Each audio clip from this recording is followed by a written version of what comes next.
মির্চি নিবেদন গল্প gold mine. গল্প গোল্ড মাইন। ও তোমার বেটাকে সামলানো আমার কম্য নয়। লেখাপড়া তো দূরের কথা, মেরে ধরে একটা অক্ষর যদি ওকে শেখানো যায়। ধ্যান, রাখো তো তোমার সচ্চাই। চাকরিটা চলে গেলে ওই ধুয়ে কি তুমি পানি খাবে নাকি? তুমি কি আমায় সন্দেহ করছো? এত বড় স্পর্ধা! নিশ্চয়ই আবার কারো সর্বনাশ করে এসেছিস। গ্রেপ্তার করো এই সেনাপতিকে, আমি ওর ফাঁসির হুকুম দিলাম। মানুষ খুন করলে তার একটাই পরিচয়, সে খুনি।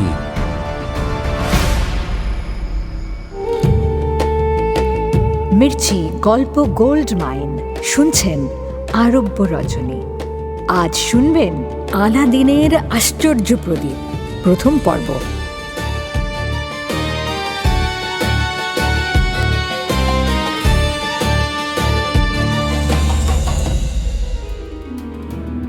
সুলতান আল মালিক আল জাহির রুক আল দিন বাইবারাসকে তার 4 সেনাপতি গল্প শোনাচ্ছে। যার গল্প সবচেয়ে ভালো হবে সে পাবে ইনাম, 1000 দিনার ইনাম। আমাদের সেই কাহানি শোনাচ্ছেন বেগম শেহরাজাদ। আমাদের মানে সুলতান শাহরিয়ার, দুনিয়াজাদ আর আমরা। 3 জনের গল্প সুলতান শুনে ফেলেছেন, শুনেছি আমরা। চতুর্থ সেনাপতি বলে চলেছে তার গল্প। কোনো এক রহস্যময়ীর ফাঁদে পড়েছে সে। সেই মহিলা নাকি কাজী সাহেবের মেয়েকে ভালোবাসে, কিন্তু কাজী সাহেব তার মেয়েকে কারোর সঙ্গে দেখা সাক্ষাৎ করতে দিতে নারাজ। তাই সেই রহস্যময়ী এই চতুর্থ সেনাপতির সাহায্য নেয়।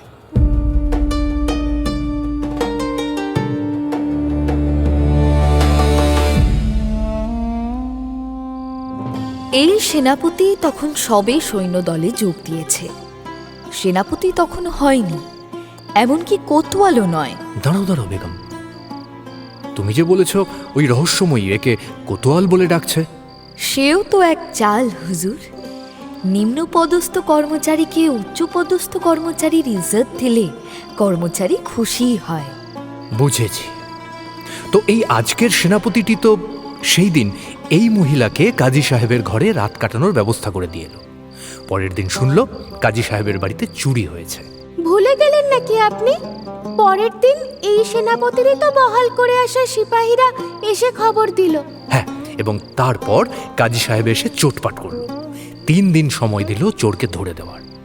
তারপর কি হলো দুনিয়াজাদ? তারপর আর কি, 3 দিনে এই মহিলাকে খুঁজে পাওয়া গেল না। চতুর্থ দিন মহিলা নিজে এসেই হাজির সেনাপতির সামনে।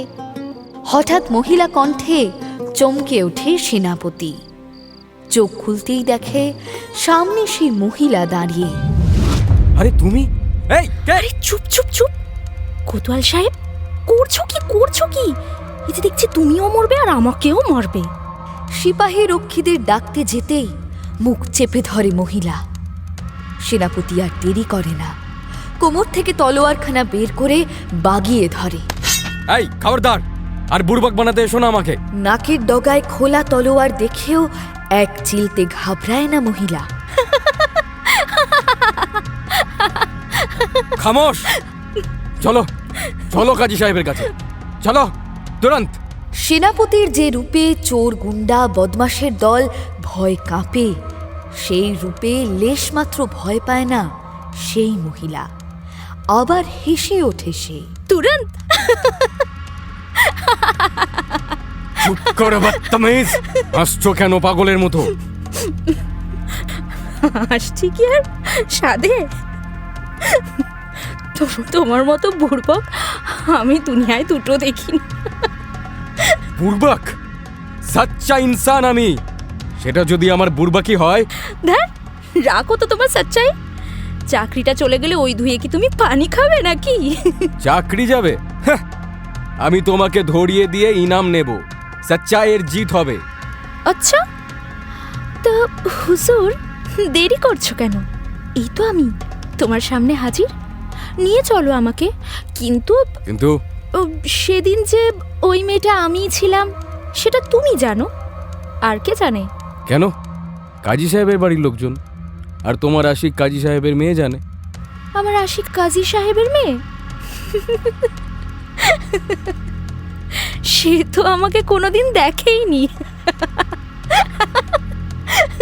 দেখেনি মানে? মানে বানিয়ে বানিয়ে একটা ঝুটমুট গল্প শোনালাম আর কি, আর তুমিও সেটা বিশ্বাস করে নিলে হুজুর। ঝুটমুট গল্প? আসমান থেকে পড়ে সেনাপতি। আচ্ছা আচ্ছা, তো বাড়ির মহিলারা কাজের লোক তো ছিল, তারা তো নিশ্চয়ই। তারাও দেখেনি। কাজী সাহেব আমাকে যে তাদের সঙ্গে দেখাই করতে দেননি, আমাকে রেখেছিলেন বাইরের ঘরে। ওটা মেহমানদের ঘর। এক পুরুষ নফরকে দিয়ে আমার খানা পাঠিয়ে দিয়েছিলেন। তার সামনে নকাব আমি খুলি কি করে? চিনানি শোনানি কি না কি একটা উটকো মহিলাকে সোজা অন্দরমহলে ঢুকিয়ে দেবেন কাজী সাহেব?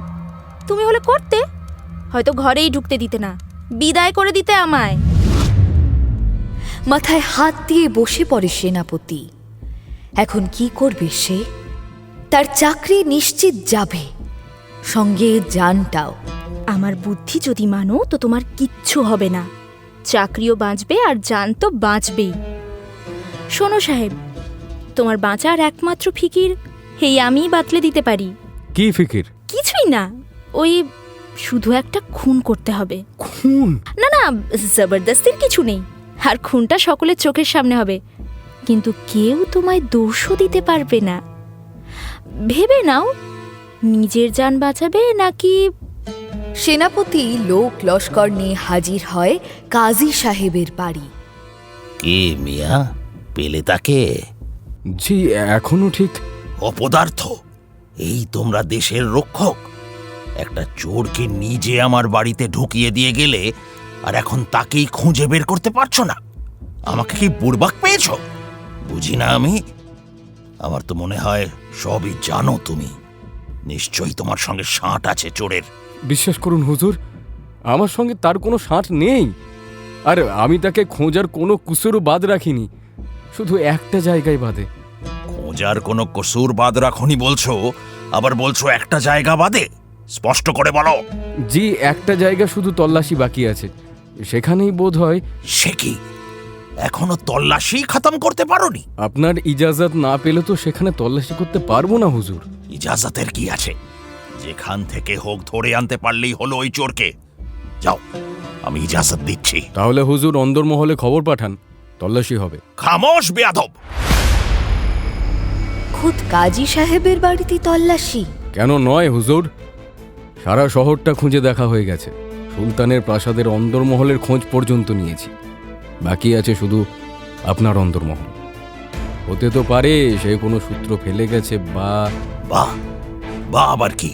না, বলছিলাম এত বড় বাড়ি আপনার, হাজারটা আনাচে কানাচে ভরা, হয়তো সেই চোর এখনো আপনার বাড়িতে কোথাও লুকিয়ে আছে।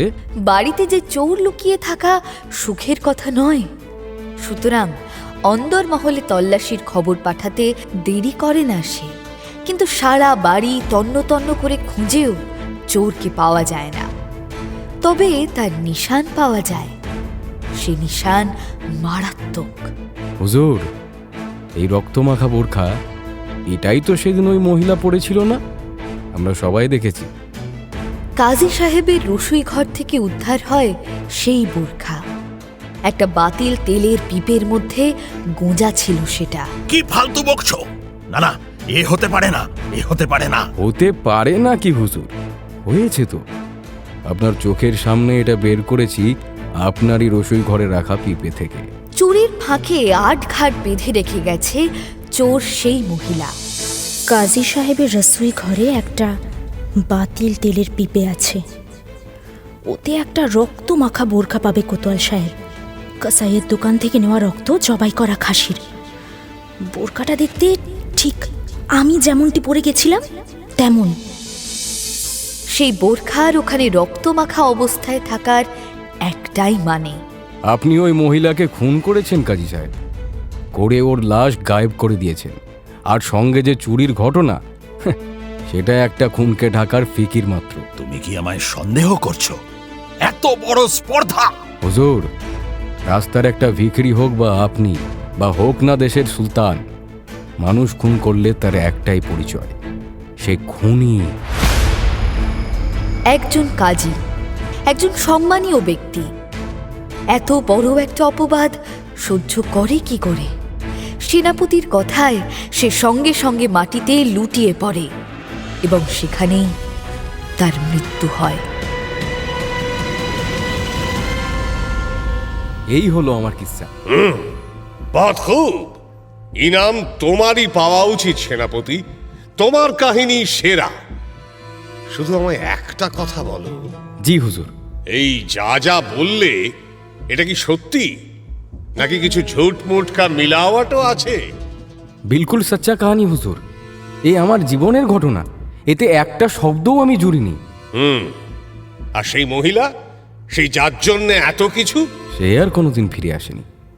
আমিও আর কোনোদিন খুঁজিনি তাকে। খোঁজার প্রয়োজন আছে বলেও মনে করিনি।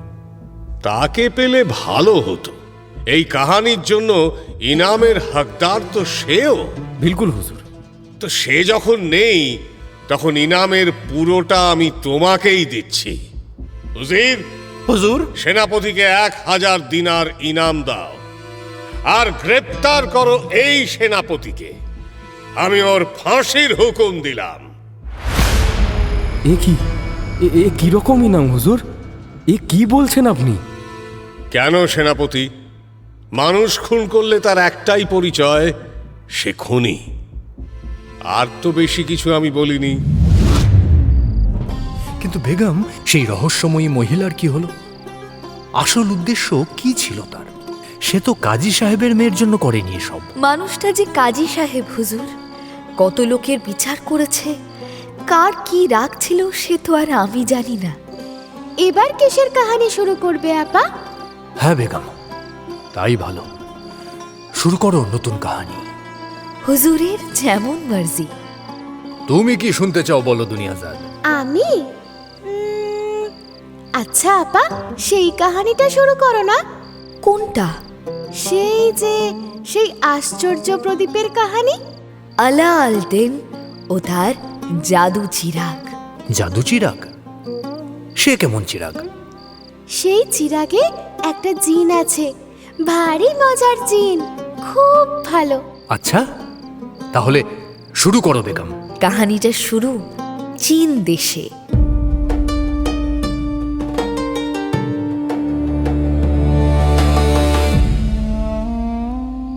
চীন দেশে একসময় এক দর্জি ছিল। বাজারের ঠিক মধ্যখানে তার দোকান।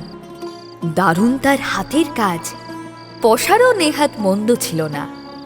সুলতান আমির ওমরাদের পোশাক বানিয়েই ফুরসত মিলত না তার। তার বিবির হাতের কাজও ছিল দারুণ। বিবি কাপড়ের ওপর সুতো দিয়ে দারুণ নকশা তুলতে পারত। পশমের কাপড় বুনত নানা নকশায়। কিন্তু দর্জির কাজে কতই বা আর আয়। ভালো পোশাক তৈরি করতে সময় লাগত। চাহিদা থাকলেও সময়ের অভাবে চাইলেই বেশি বেশি পোশাক বানাতে পারত না। হরদম তো আর ইনাম মিলত না। তাই অভাব অনটন সঙ্গী ছিল তাদের। তার মাঝেও দুজনে সুখী ছিল বেশ। দুঃখ ছিল একটাই, আমাদের একটা অলাদ হলো না গো। এদিকে দিনকে দিন বয়সটাও হু হু করে বেড়ে যাচ্ছে। এই বলে দুবেলা গাধার মতো খেটে কুলোতে পারি না, আবার বাচ্চা। ওহ, বাচ্চার খরচ জোগাবে কে? বলি, জন্মের সময় তোমার আব্বা আম্মি কি মুখে এক ফোঁটাও মধু দেয়নি গো? তার কি ছিরি! ছি! ভুল কি বললাম আমি? ভুল কি বললাম মানে? লোকে তাহলে বাচ্চা কাচ্চা নেয় কেন শুনি? আর লোকের কথা ছাড়ো। হ্যাঁ, আল্লাহ আমাদের নসিবে যা লিখেছে তার চেয়ে তো বেশি কিছু পাবো না। বেকার বেকার মন খারাপ করে কি লাভ? হ্যাঁ, একদিন দর্জির বিবি দোকানে বসে কাজ করতে করতে হঠাৎ মাথা ঘুরে পড়ে যায়। কি হলো? কি হলো? এই দেখো দেখো দেখো, হলোটা কি? আরে আরে আরে আরে, দেখি দেখি। দর্জি তো চিৎকার জোরে। আরে আরে, ও ইয়াকুব ভাই, ইয়াকুব ভাই, এই দেখে এসো। কি হলো? কি হলো? কি হলো? আরে আরে, ভাবিকে তোলো আগে। আরে তোলো তোলো তোলো। আরে না না না না না না, আগে ওই ছুঁচগুলো সরাও। কোথায় কি লেগে থেকে যাবে? করছি করছি, দাঁড়া, কাঁচিটা আগে সরাই। যা তো রহমান, একবার হেকিম সাহেবকে ডেকে আন শিগগিরি। যা যা যা যা যা। হেকিম সাহেব মানে তাকে আবার কেন? সে এলেই তো দিনার দিরহাম চেয়ে বসবে, কিন্তু তাই বললে কি হয়? বিবি জ্ঞান হারিয়েছে, তার চেয়ে দিনার দিরহাম বড় হয়ে গেল। সুতরাং শেষ পর্যন্ত হাকিম সাহেব আসে। ততক্ষণে অবশ্য বিবির জ্ঞান ফিরে গেছে। উঠে বসেছে সে। আপনাকে আপনাকে মিছি মিছি কষ্ট দিল হাকিম সাহেব। আমার কিছু হয়নি, ওই ওই মাথাটা একটু ঘুরে গেছিল যা। আরে তা বললে কি চলে? এসেই যখন পড়েছি তখন তো আর ফিরে যেতে পারি না। দেখি একটু শুয়ে পড়ো, দেখি দেখি কেন মাথাটা তোমার ঘুরলো। আর কেন, দোকানের কাজ করি, ঠিক মতো খাওয়া ঘুম হয় না। তা বললে তো আর হবে না। এবার থেকে নিয়ম করে খাওয়া ঘুম করতে হবে। সময় মতো খাবে, সময় মতো ঘুমোবে, বুঝলে? আর এত কাজ কাজ করলে চলবে না। এভাবে মাটিতে বসে কাজ করবে না, খবরদার, বলে দিলাম। পেটের বাচ্চার কিন্তু ক্ষতি হয়ে যেতে পারে। বাচ্চা? বাচ্চা? হ্যাঁ, বাচ্চা। মুবারক হো, তোমাদের ঘরে নতুন মেহমান আসছে। দেখতে দেখতে সময় কেটে যায়। সময় মতো নতুন মেহমানও আসে। দর্জি বেটার নাম রাখে আলা আল দিন, আল্লাহর বান্দা। কেমন হয়েছে নামটা বললি না তো? বেশ হয়েছে, খুব ভালো হয়েছে। কেমন মানিয়েছে বল? হ্যাঁ, যেমন ফরিস্তার মতো চেহারা, টানা টানা চোখ, টিকালো নাক, আর রংটা রংটা দেখেছিস? ঠিক যেন সাদা দুধে এক টুকরো জাফরান গুলে দিয়েছে কেউ। এমন বিটার কি আর যে সে নাম চলে? হ্যাঁ, এই শোনো, আমরা কিন্তু আমাদের বেটাকে খুব লেখাপড়া শেখাবো। হ্যাঁ, ওকে ওকে না মানুষের মতো মানুষ করব। ঠিক বলেছিস। লেখাপড়া শিখে আমাদের বেটা আমির উমরাও হবে, আর আমি নিজে হাতে ওর পোশাক বানিয়ে দেব। মাঝে মাঝে মানুষ আগে ভাগেই এমন সব স্বপ্ন দেখে ফেলে যা কখনোই সত্যি হবার নয়। দর্জির স্বপ্ন তেমন।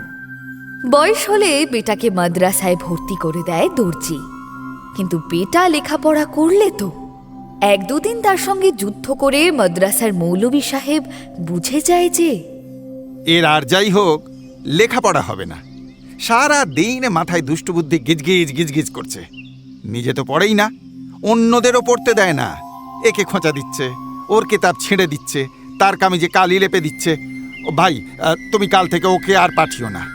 ও তোমার বেটাকে সামলানো আমার কম্য নয়। লেখাপড়া তো দূরের কথা, মেরে ধরে একটা অক্ষর যদি ওকে শেখানো যায়। মাদ্রাসার দরজা বন্ধ হয়ে যায় আলাদিনের জন্য। কি কি আর করার আছে? হ্যাঁ, তাহলে থাক থাক, এভাবেই মূর্খ হয়ে থাক আব্বা আম্মির মতো। তাহলে ওর ভবিষ্যৎ? ভবিষ্যৎ? ভবিষ্যৎ আর কি?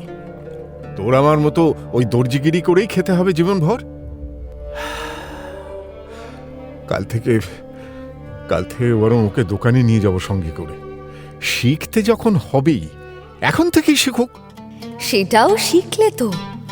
আলাদিনের তো সেদিকেও মন নেই। দোকানে গিয়েও কখন পালিয়ে যাবে, কখন বন্ধুদের সঙ্গে খেলবে, কখনো নদীর ধারে, কখনো এর ওর বাগানে, সেই দিকেই মন পড়ে থাকে তার। আব্বার নজর একটু সরলেই হলো। সেই যে দোকান থেকে গায়েব হয়ে যাবে, ফিরবে সেই রাত করে। বেরিয়ে যা, বেরিয়ে যা তুই। তোকে আজ আমি ঘরেই ঢুকতে দেব না। আম্মি? কিসের আম্মি? হ্যাঁ, কিসের আম্মি? সারা দিন দুষ্টুমি করে বেড়াবে, রাতে খিদে পেলে আর ঘুম পেলে তখন আম্মি, তাই না? মরে গেছে তোর আম্মি, যা। বকা মারা কিছুতেই কিছু লাভ হয় না।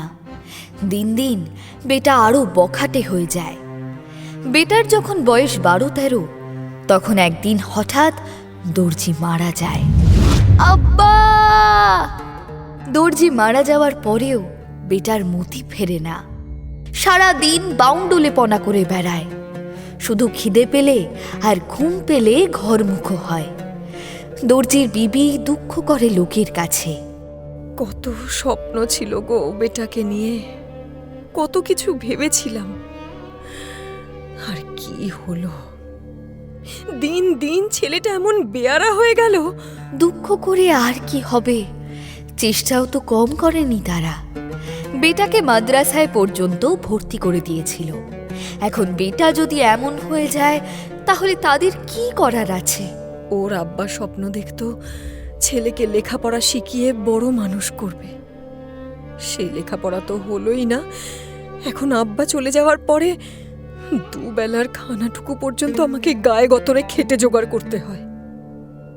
ওর আব্বার দোকানটা পর্যন্ত বেচে দিতে হলো এই পেটের দায়ে। এই টুকটাক উলের পোশাক বুনে আর কতই বা আয় হয় বলো? তাও তো আমি যতদিন আছি ততদিন। তারপর কি হবে ছেলেটার? কে খাওয়াবে ওকে? সেসব চিন্তা নেই আলাদিনের। সে তার বন্ধুদের নিয়ে ব্যস্ত। কখনো বাজারে, কখনো নদীর ধারে, কখনো ওর বাগানে কিছু না কিছু অপকর্ম করে চলেছে বন্ধুরা মিলে। কে ওখানে? এই এই এই এই পালা পালা পালা, মারতে আসছে, পালা!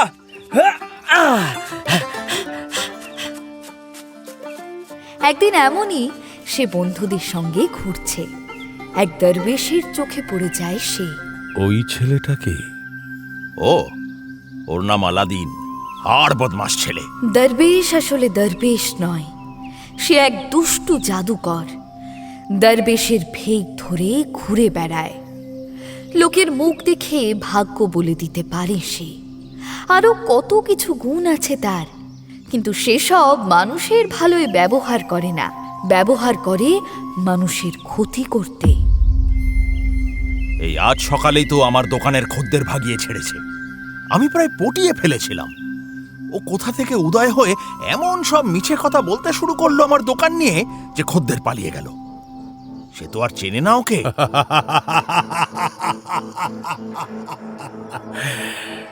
এমনই একজনকে তো খুঁজছি আমি, আমার বড় কাজের ছেলে। কি বলছেন হুজুর? ওর পাল্লায় পড়বেন না, আপনাকে নাজেহাল করে ছাড়বে। পাল্লায় না পড়লে তো আমার চলবে না হে। আমি যে সেই মরক্কো থেকে এই চীন দেশে এসেছি এমনই একজনের খোঁজে। মরক্কো? হ্যাঁ, মরক্কো, আল্লাহর নির্দেশে। কি যেন নাম বললে ওর? আলাদিন। আলাদিন? তা ওর আব্বা কি করে? দোকানদারের কাছে আলাদিনের সম্পর্কে খুঁটিনাটি জেনে নেয় দরবেশ। দোকান থেকে বেরিয়ে সে হাঁক পাড়ে, আলাদিন! আলাদিন বুঝতে পারে না প্রথমে কে আবার ডাকবে তাকে। তার উপরে আবার ঘাড় ঘুরিয়ে এক বিদেশিকে দেখে বেশ অবাক হয়। আপনি ডাকছেন আমায়? হ্যাঁ বেটা, তোমাকেই ডাকছি। কিন্তু আপনি আমার নাম জানলেন কি করে? আমি সব জানি, তোমাকে দেখেই আমি চিনতে পেরেছি। তুমি ঠিক তোমার আব্বার মতোই হয়েছ, হুবহু। কত বড় হয়ে গেছো। আলাদিন অচেনা দরবেশের কথার মাথামুন্ডু কিছুই বুঝতে পারে না। বুঝিয়ে দেয় দরবেশ, তুমি আমায় চিনতে পারলে না তো? কোনোদিন দেখেছি বলে তো মনে পড়ছে না। দেখবে কি করে? আমি তো মরক্কো চলে গিয়েছিলাম দরবেশ হয়ে। তোমার আব্বা আমার বড় ভাই। চলো তোমার আব্বার দোকানে যাই। দোকান? সে দোকান আর আছে নাকি? সে কি, অত ভালো দোকানটা বেচে দিল ভাইজান? আব্বা নয়, আম্মি। আব্বা মারা যাওয়ার পর। কি বললে? ভাইজান? হ্যাঁ, সে তো অনেকদিন আগে। আজ প্রায় বছর চারেক হয়ে গেল। ইয়া আল্লাহ, আমার ভাইজান! অভিনয়ের চূড়ান্ত করে ফেলে দরবেশ। এমন কান্না জোরে যে আলাদিনের পক্ষে সামলানো দায় হয়ে যায়। আপনি কাঁদবেন না, দোহাই আপনার। কাঁদবো না? আমরা যে একই মায়ের পেটে জন্মেছি দুজনে, সে চলে গেল আর আমি কাঁদবো না? হায় হায় হায়, এ কি করলাম! এত স্বার্থপর হয়ে গেলাম যে আমার ভাইজানের খবর নেওয়ার ফুরসতটুকু আমার হলো না। দরবেশকে বিশ্বাস করে ফেলে আলাদিন। দরবেশ এমন ভান করে যেন ভাইয়ের অবর্তমানে ভাইয়ের ছেলে আলাদিনই তার একমাত্র বল ভরসা। আলবাত চাচা, তুমি কেঁদো না, আমি আছি তো। চলো তোমাকে আম্মির কাছে নিয়ে যাই, আম্মি তোমায় দেখলে খুব খুশি হবে। আম্মি চিনলে তো? সে তো জিন্দেগিতে শোনেনি যে তার স্বামীর কোনো ভাই ছিল। সে কি, আম্মি তোমায় চেনে না? চিনবে কি করে? সে শাদি হয়ে আসার আগেই তো আমি ঘর ছাড়ি। সে কি আজকের কথা? কত পুরনো কথা সেসব। আলাদিনের একবারও মনে হয় না যে চাচা তার আব্বা আম্মির শাদির আগে ঘর ছেড়েছে সে আলাদিনকে চিনল কি করে? সে তো নিজেই বলছে বহুদিন কোনো খোঁজ খবর নেয়নি। তাহলে তো তার জানারই কথা নয় যে আলাদিন জন্মেছে। উল্টে আলাদিন চাচাকে পেয়ে দারুণ খুশি হয়। খুশিটা বহুগুণ বেড়ে যায় চাচা যখন গুনে গুনে 10টা দিনার আলাদিনের হাতে গুঁজে দেয়। দিনার? 10টা দিনার? হ্যাঁ, এটা তোর আম্মিকে দিস, বলিস আমি দিয়েছি। তুমি তো নিজে হাতে দিতে পারো আম্মিকে। সে যখন যাব তখন দেব। এই তো ওই সামনের গলিটা, ওর ডান হাতে 5টা বাড়ি ছেড়ে 6 নম্বর বাড়িটা আমাদের। ডান হাতে লাল রঙের একটা বিশাল বড় বাড়ি আছে, তার পাশেই আমাদের ছোট্ট একতলা বাড়ি। আম্মি বাড়িতেই আছে, চলো দেখা করে আসবে।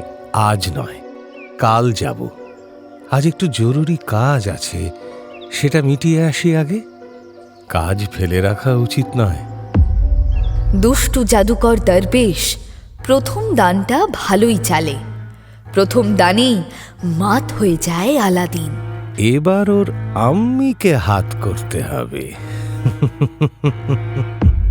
অসময়ে আলাদিনকে বাড়ি ফিরতে দেখে আম্মি তো অবাক।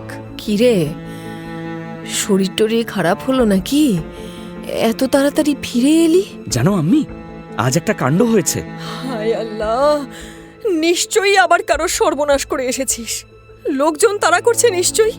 এই আমি বলে দিচ্ছি, কিন্তু আমি বাঁচাতে টাচাতে পারবো না। অন্যায় যেমন করেছো তেমনি শাস্তিও পেতে হবে তোমাকে। আমি কিচ্ছু বলতে পারবো না, কাউকে কিচ্ছু বলতে পারবো না। আম্মি, কোন দিন তুমি আমাকে বাঁচিয়েছো শুনি? উল্টে আমাকে লোকের হাতে ধরিয়ে দেবার ফিকির করেছো। আমি বাড়ি ফিরলে খবর দিতে ছুটেছো তাদের। বাড়িটা নেহাত আব্বার, তোমার নয়, নইলে কবে এই বাড়ি ছেড়ে চলে যেতাম। হ্যাঁ, তাই জানা যা, তাহলে তো আমার হাড় জুড়োয়। হাড় তোমার জুড়াতে দিচ্ছি আমি, আর মাথা গরম করিও না। এই নাও। আলাদিন দিনার কটা আম্মির সামনে ধরে। আম্মি তো দিনার দেখে আর্তনাদ করে ওঠে ভয়ে। দিনার? এতগুলো দিনার? হায় আল্লাহ, তুই আবার চুরি ডাকাতে শুরু করলি নাকি? আরে থামো তো, সব সময় যত সব আজে বাজে চিন্তা, কোনোদিনও ভালো কিছু ভাবতে পারো না। এগুলো চাচা দিয়েছে। চাচা? এই কোন চাচা? কোন চাচা মানে? আমার চাচা, আব্বার ভাই। কথা শুনে আম্মি নিশ্চিত হয়ে যায় যে আলাদিন মিথ্যে বলছে। এই বাঁদর, বল বল, কার দিনার চুরি করেছিস? বল, নইলে এক্ষুনি কিন্তু তোকে মেরে ফেলবো আমি। শিগগির বল। আম্মি তো হাতে মুড়ো ঝাঁটা নিয়ে মারতে ছুটে আসে আলাদিনকে। আলাদিন কোনো রকমে ঠেকায়। আমি কিছুতেই বিশ্বাস করতে চায় না যে সত্যি সত্যি আলাদিনের আব্বার ভাই দিয়েছে সেই দিনারগুলো। আরে থাকলে তো দেবে। তুমি শোনো, ঠান্ডা মাথায় শোনো। আমি বাজারে বন্ধুদের সঙ্গে আড্ডা দিচ্ছিলাম, তখন সেই দরবেশ চাচা আমায় ডাকে। আবার আবার মিছে কথা বলছিস? আল্লাহ কিন্তু তোকে রেয়াত করবে না, এই আমি বলে দিলাম। আলাদিন বলি, সে তোর নাম জানলো কি করে শুনি? আর তোকেই বা চিনলো কি করে? না চেনার কি আছে, আমাকে তো দেখতে পুরো আব্বার মতো হয়েছে। আমাকে তোর আব্বা চেনাচ্ছিস? বলি, তোর আব্বা কোন দিন এমন দেখতে ছিল শুনি? আমি তাকে দেখিনি। তোর চেয়ে অনেক বেশি দিন দেখেছি রে আমি তাকে। আরে আমি কেন চেনাতে যাব? চাচাই তো বললো আমায় আব্বার মতো দেখতে হয়েছে। আলাদিনের কোনো কথাই বিশ্বাস করে না তার আম্মি। আচ্ছা, বিশ্বাস করতে হবে না, এই দিনারগুলো অন্তত রাখো। চাই না, চাই না আমার দিনার। কার না কার জেব কেটে নিয়ে এসছিস তুই এসব। ওই পাপের জিনিস তুই আমাকে দিচ্ছিস। মায়ে বয়ে সব করেই রাত হয়ে যায়। রাতে আর খানা খায় না আলাদিন। সে আম্মির ওপর রাগ করে বাড়ি থেকে বেরিয়ে যায়। হায় আল্লাহ, এই ছিল তোমার মনে? আমাকে এমন দিনও দেখতে হলো। ছেলেটা একেবারে চোর ডাকাত বনে গেল গো। এই দিন দেখার আগে তুমি আমায় তুলে নিলে না কেন আল্লাহ? তুমি আমায় তুলে নাও, আমায় তুলে নাও তুমি আল্লাহ। সে রাতে আর দু চোখের পাতা এক করতে পারে না মা বেটা কেউই। সকালটা একবার হোক, চাচাকে ধরে এনে দাঁড় করাবো আম্মির সামনে। আমাকে চোর বলা, দেখিয়ে দেবো আম্মিকে। সকাল পর্যন্ত তর্স হয় না। ভোর না হতেই আলাদিন বাজারে গিয়ে বসে থাকে। আজ আসবে তো চাচা? বলে তো গেল আসবে, আম্মির সঙ্গে দেখা করে যাবে। কিন্তু যদি না আসে, তখন আম্মিকে কি জবাব দেব? না না, যে করেই হোক চাচাকে খুঁজে বের করতেই হবে। আম্মি নইলে আমাকে চোর ভাববে। আমি চোর নই। কিন্তু কোথায় দরবেশ? ভোর থেকে সকাল হয়, সকাল গড়িয়ে বেশ বেলা হয়ে যায়। দোকান বাজার খোলে, লোকজন ভিড় জমায় বাজারে, তবু তার পাত্তা নেই। এই যে বেটা আলাদিন। হঠাৎ দরবেশের গলা শুনে চমকে ওঠে আলাদিন। দেখে তার একদম গা ঘেঁষে দাঁড়িয়ে আছে দরবেশ। আরে চাচা! আমার জন্য দাঁড়িয়েছিলে নাকি? হ্যাঁ, মানে না, ওই তুমি আর যাবে না আম্মির কাছে? যাবো তো। তাহলে চলো। দাঁড়া দাঁড়া বেটা দাঁড়া, এভাবে কি যাওয়া যায় নাকি? শত হলেও সে তো আমার ভাবি, তার সঙ্গে প্রথম দেখা করছি, খালি হাতে কি যাওয়া যায়? তুই এক কাজ কর, এই 2 দিনার দিচ্ছি, এই 2 নে। জেব থেকে 2 দিনার বের করে আলাদিনের দিকে এগিয়ে ধরে দরবেশ। আলাদিন তো দিনার দেখে এক লাফে 5 হাত দূরে সরে যায় আর কি। দিনার? না না, ও দিনার আর আমি নিচ্ছি না। কেন? কাল কি কাণ্ড হয়েছে জানো না? আম্মি তো ভেবে বসেছে আমি চুরি ডাকাতি করে দিনার রোজগার করেছি। আমি যত বলি তুমি আমায় দিয়েছ, সে বিশ্বাসই করতে চায় না। ও তুমি বরং নিজে হাতে দিও। আরে শোন শোন, আমার কথা শোন, আম্মি কিচ্ছু বলবে না। কথা শেষ করতে পারে না, তার আগেই আলাদিন বলতে শুরু করে, তুমি চেনো না আমার আম্মিকে। কাল সারা রাত আমি বাড়ির বাইরে শুয়েছি। দরবেশকে আগের রাতে পুরো ঘটনা বলে আলাদিন। তাহলে তোর আম্মি তোকে কি চোখে দেখে সেটা বোঝ। নিজের বেটাকে পর্যন্ত বিশ্বাস করে না। আর বলো কেন? আচ্ছা ছাড়, আমি বলছি তোর আম্মি কিচ্ছু বলবে না। আর বললে আমি তো যাচ্ছি, আমি সব বুঝিয়ে বলবো খন। হ্যাঁ নে, এই দিনার 2 নে। এই দিনার দিয়ে তুই কিছু বাজার টাজার করে নিয়ে যা, গিয়ে আম্মিকে বল রান্না করতে। আমি দুপুরের নামাজটা পড়েই যাচ্ছি, আজ তোদের বাড়িতেই খাবো। কিন্তু আলাদিন বাজার করবে কি?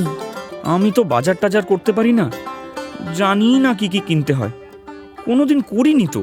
সে কি, করতেও দেখিসনি? ওসব আবার কে দেখে বলো? ও কি দেখার জিনিস? দুনিয়ায় থাকতে হলে ওসবও দেখে রাখতে হয়। কখন কি দরকার পড়ে কেউ বলতে পারে? সব দেখে শিখে রাখা ভালো। আচ্ছা শোন, কি কি কিনতে হবে সব আলাদিনকে বলে দেয় দরবেশ। কসাইয়ের দোকান থেকে মাংস নিবি, একটু বেশি করেই নিস বরং, সবাই কবজি ডুবিয়ে খাবো আজ। আর তারপর মশলার দোকান থেকে বাজার টাজার করে একটা ঝাঁকা মুঠের মাথায় সব চড়িয়ে আলাদিন হাজির হয় বাড়িতে। আম্মি, আম্মি, ও আম্মি! ছেলের চিন্তায় আমিও সারা রাত ঘুমোতে পারিনি। ভোরের দিকে কখন যে চোখ লেগে গেছিল টের পাইনি আর। অবেলায় পড়ে পড়ে ঘুমোচ্ছিল আম্মি, তখনই আলাদিনের ডাকে ঘুম ভাঙে তার। আলাদিন না? ফিরছে তাহলে।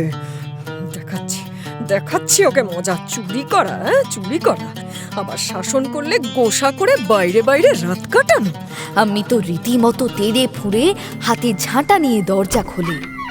আর দরজা খুলেই অবাক, দরজায় ছেলের পাশে দাঁড়িয়ে এক মুটে, মাথায় তার ঝুড়ি ভর্তি বাজার।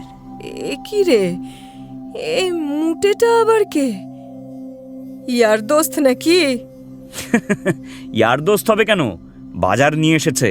নাও নাও, এগুলো তাড়াতাড়ি নাও তো, ওকে আবার ছাড়তে হবে তো। আম্মি আর ঝামেলা বাড়ায় না। শত হলেও বাইরের অচেনা লোকের সামনে সংসারের ঝুট ঝামেলা শুরু করা ঠিক নয়। লোক জানাজানি হলেই ইজ্জত থাকবে না। আম্মি চুপচাপ সব ঘরে তোলে। বাজারের বহর দেখে তো আম্মির চোখ কপালে ওঠার জোগাড়। আরে আরে, এত সব তুই কিনেছিস? এত সব তুই কিনলি কি করে? এত দিরহাম পেলি কোথায়? হ্যাঁ, দিরহাম নয় আম্মি, এ এক্কেবারে দিনারের চমক। গুনে গুনে 2 দিনার লেগেছে এসব কিনতে। 2 দিনার? ভেবো না চুরি করেছি, চাচা দিয়েছে। আবার সেই চাচা? কে এই চাচা? আলাদিন বারবার চাচার কথা বলছে। তার আম্মি তো এমন কোনো চাচার খবর জানি না। দেখ আলাদিন, অনেক হয়েছে, এবার সত্যি কথাটা বল তো বেটা। সত্যিটা বলবি কিন্তু, সত্যি কথা বল, আমি তোকে মারবো না। এত দিনার কোথায় পাচ্ছিস তুই? কোনো কুসঙ্গে পড়েছিস? হ্যাঁ, চুরি টুরি ধরেছিস নাকি? সত্যি কথা বল আলাদিন, সত্যি কথা বল। উফ আম্মি, কতবার বলবো যে আমি চুরি করিনি? বিশ্বাস করো, এই তোমার কসম, আমি একটা দিনারও চুরি করিনি, সব চাচা দিয়েছে।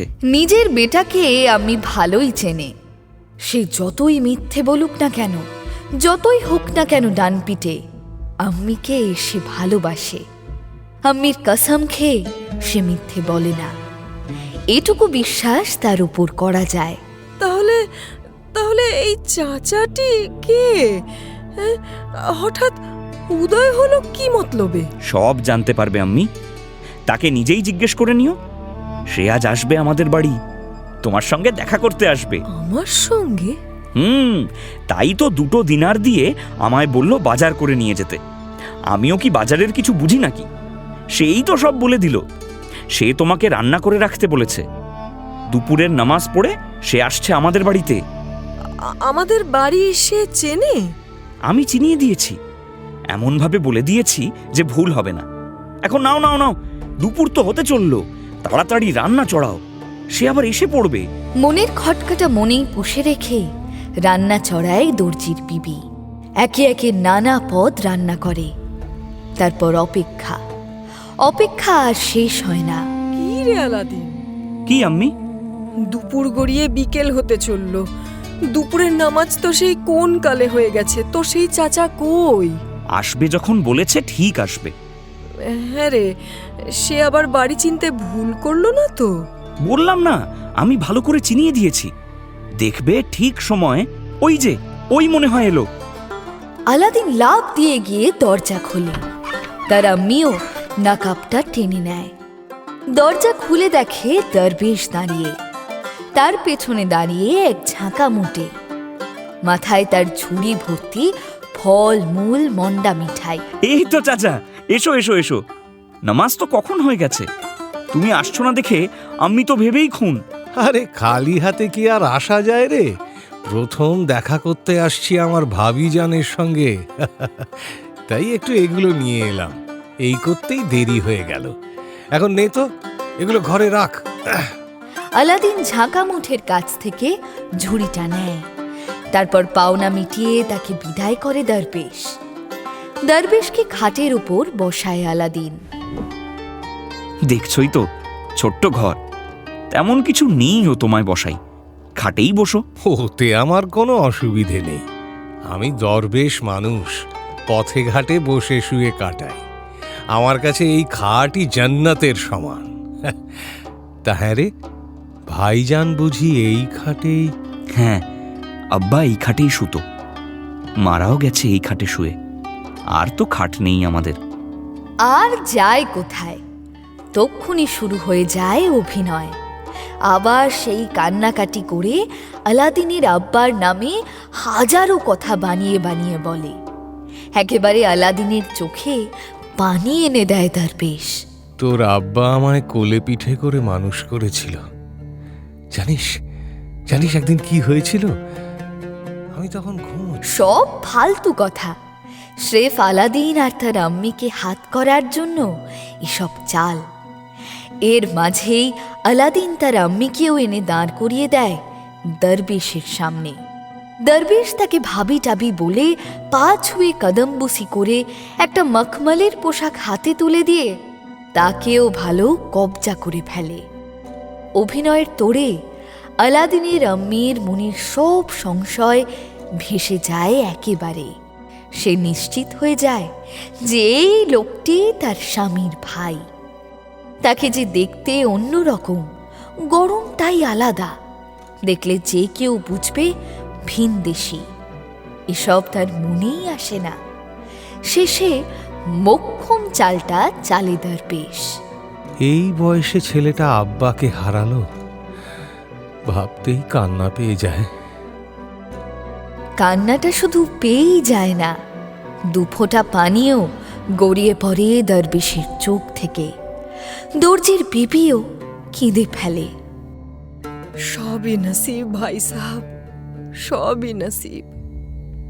কত কিছু ভেবেছিলাম, ছেলে আমাদের এই হবে, ছেলে আমাদের সেই হবে, কিন্তু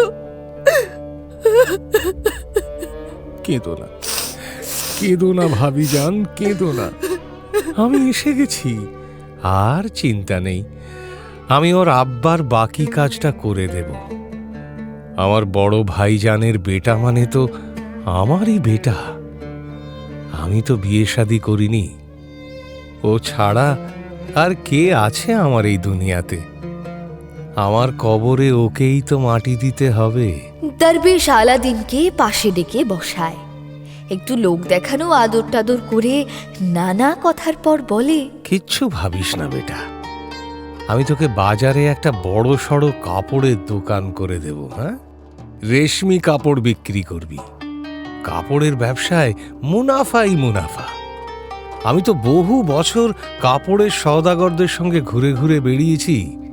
এই চীন দেশ থেকে রেশমের কাপড় নিয়ে যেত তারা তামাম দুনিয়ায়।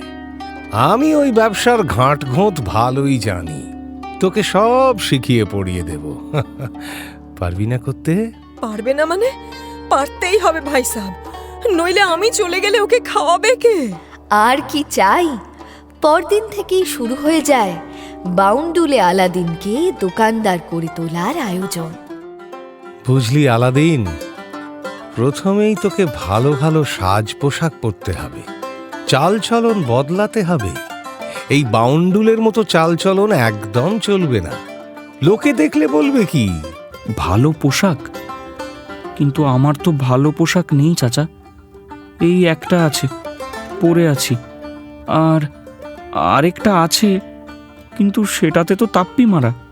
আরে অত চিন্তা করছিস কেন? চল, প্রথমে তোকে ভালো ভালো কয়েকটা পোশাক কিনে দিই।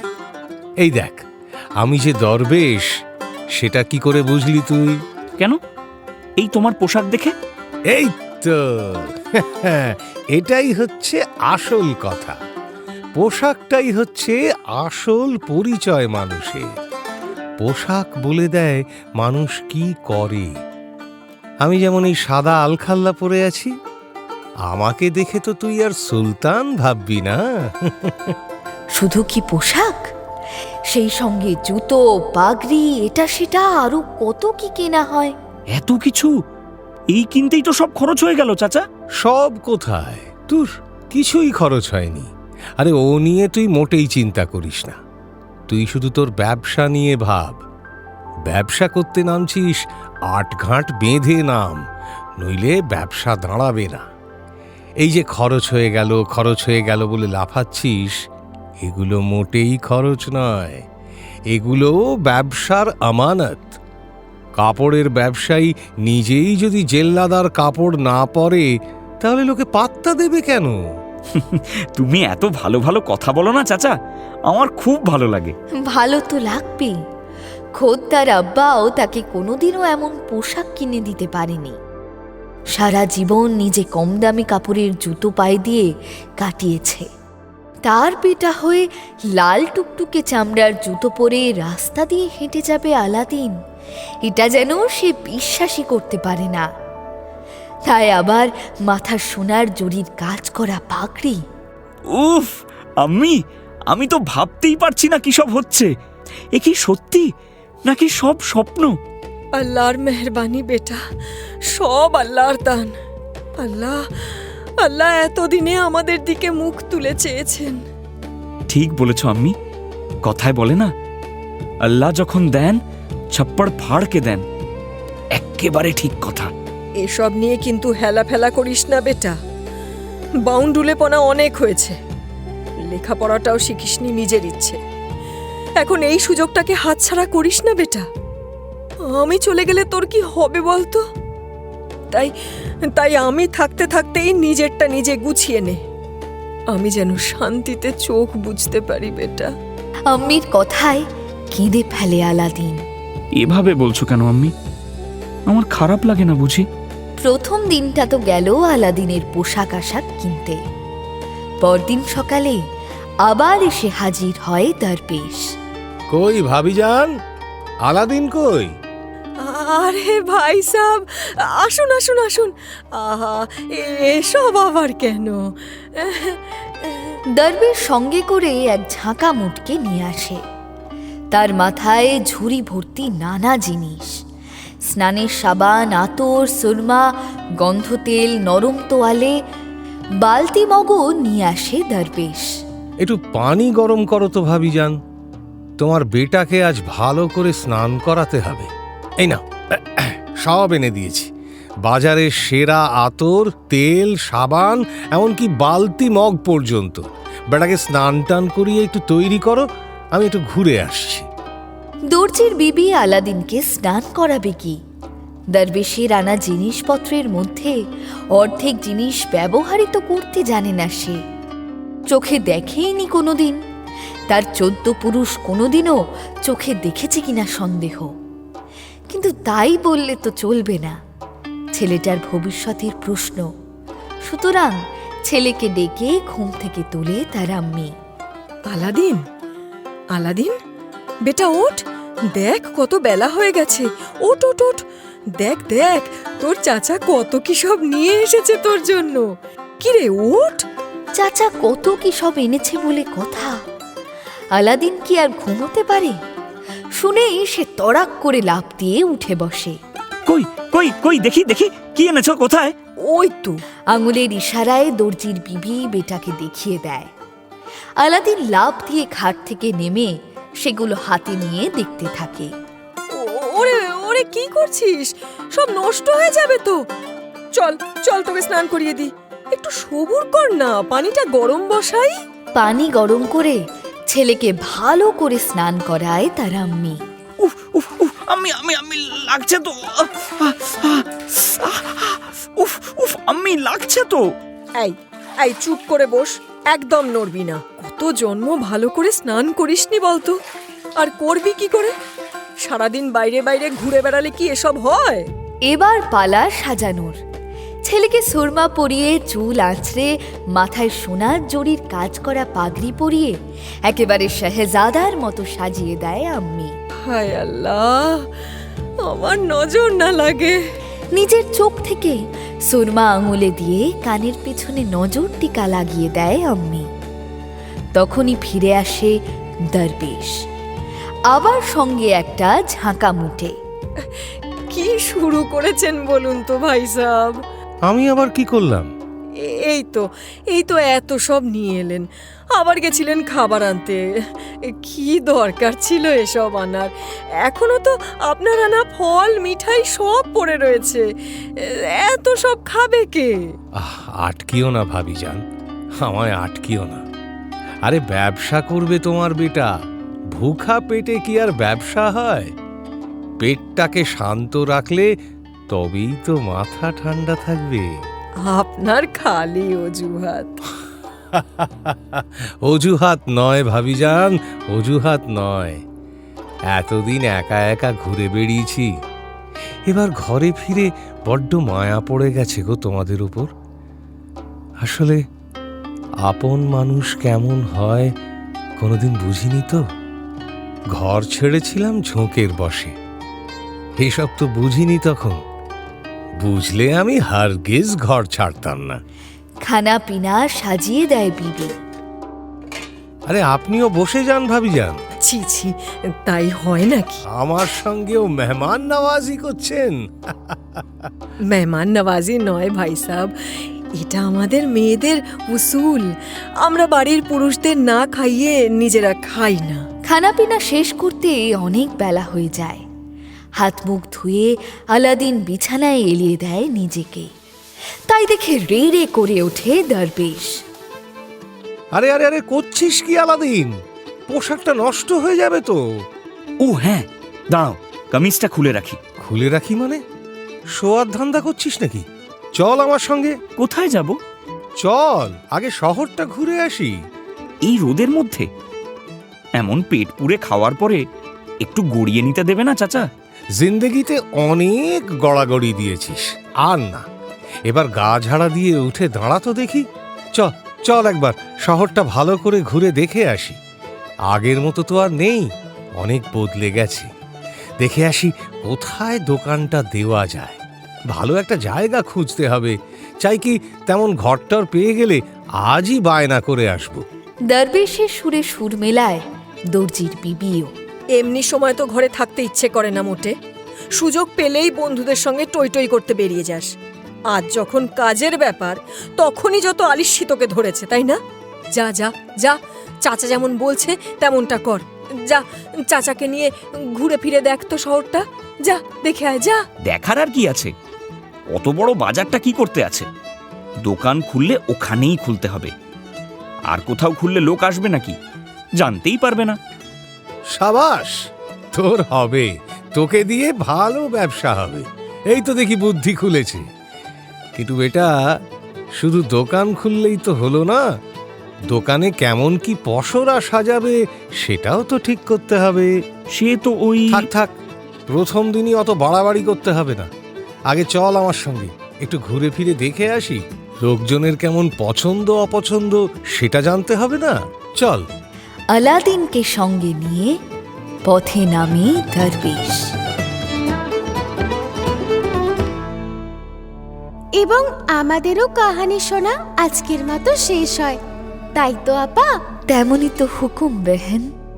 হুকুমের খেলাপ করি কি করে? খেলাপ করতেই পারো, আমি বরং খুশি হব তাতে। ছি হুজুর, লোকে কি বলবে তাহলে? বলবে না সুলতান শাদি করে সালতানিয়াত ভুলেছে। লোকজন তো দুও দেবে আপনাকে। বলবে বিবির আঁচলের তলায় বসে আছে। এই মৌকায় যদি সালতানিয়াতটা হাতছাড়া হয়ে যায়, এবার আপনি কি জবাব দেবেন হুজুর? জবাব আর কি দেব, নিজের প্যাঁচে নিজেই ফেসে গেছি যে। তাহলে বলছেন হুজুর, আমাকে শাদি করাটা ঠিক হয়নি আপনার? সেটা আমি কখন বললাম?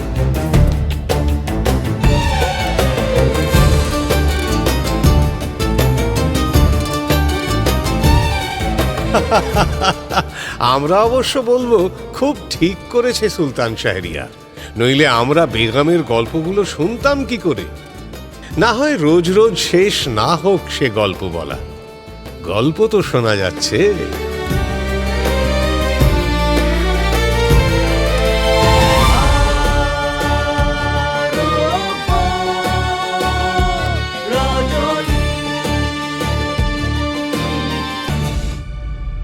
মির্চি গল্প গোল্ড মাইনে শুনলেন আরব্য রজনী। গল্প পাঠে শেখর, শাহরিয়ার, অমিত দে, দুনিয়াজাদ, বর্ণালী দে বর্মন, শেহরাজাদ, সাঁজবাতি দাস, আলাদিন, ঋতব্রত, নরিন, প্রদীপ্তা মান্না, নাজিম, ইন্দ্রনীল ভাদুরী, ইয়াকুব, আরজু জানা, দরবেশ, শেখর, দর্জি, পার্থ রয়, বিবি, সঙ্গীতা গাঙ্গুলি, রহমান, অভিজিৎ বিশ্বাস, হাকিম, অর্ঘমাল্য মাইতি। অন্যান্য চরিত্রে সুদীপ্ত ঘোষ, সৌম্যজিৎ সরকার এবং স্পন্দন দাস। নাট্যরূপ শিবাশিস বন্দ্যোপাধ্যায়। নাট্যরূপ সহায়তা শুদ্ধ সত্য দাশগুপ্ত। শব্দগ্রহণ ও আবহ সত্যজিৎ সেন। শব্দ পরিকল্পনা ও মিশ্রণ সব্যসাচী মুখার্জি। পরিচালনা শাওলি মজুমদার। সৃজনশীল পরিচালনা ইন্দ্রাণী চক্রবর্তী। প্রযোজনা প্যাস্টেল এন্টারটেইনমেন্ট। মির্চি গল্প গোল্ড মাইন আপনার জন্য exclusively Mirchi Bangla YouTube channel এবং গানা অ্যাপে।